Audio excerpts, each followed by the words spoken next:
대규모 환불 대란을 부른 머지포인트 사태가 재발하는 걸 막기 위해 금융당국이 근본적인 대책 마련에 나섰습니다. 다만 제도 개선은 상당한 시일이 걸릴 수밖에 없는 만큼 현 규제 공백을 최소화할 수 있는 보완책 논의가 시급해 보입니다. 이충우 기자입니다. 금융위원회가 최근 주요국 선불지급수단 관련 규율 체계에 대한 연구를 의뢰하기로 했습니다. 이용자가 100만 명에 달하는 머지포인트에서 대규모 환불 대란이 불거지고 감독 사각지대 문제가 드러난 것이 계기가 됐습니다.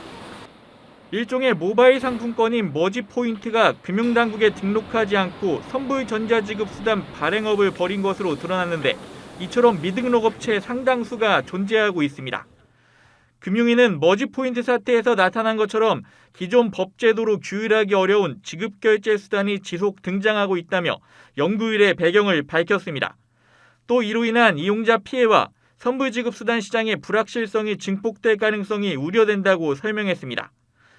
급변하는 디지털 금융환경의 해외 주요국의 입법 대응 현황을 분석하는 것이 연구 주 목적입니다. 머지포인트 사태의 근본 원인을 제대로 뜯어보면서 이번 연구 결과를 국내 선불지급수단 규율체계 개선에 활용한다는 계획입니다. 근본 처방책을 마련하는 사이 미등록 업체에서 또다시 머지포인트 사태가 터지지 않게 사전 예방 감독 체계를 제대로 가동하는 게 중요합니다. 하지만 평소 감독 대상에서 빠져있는 미등록 업체를 모두 파악하는 데는 현실적 한계가 있습니다. 당국은 일시의 유행을 타고 이용자가 급증하는 머지플러스 같은 업체가 나올 때마다 문제가 있는지 일일이 점검하는 것도 어렵다고 호소하는 처지입니다. 금감원은 지난 10월 국정감사 업무 자료를 통해 미등록 업체를 파악하는 단계부터 상당 시일이 걸릴 수밖에 없다고 토로했습니다. 이런 상황에서 머지포인트 사태의 경각심을 높일 수 있는 전자금융거래법 개정안 국회 논의조차 차일피일 미뤄지고 있습니다.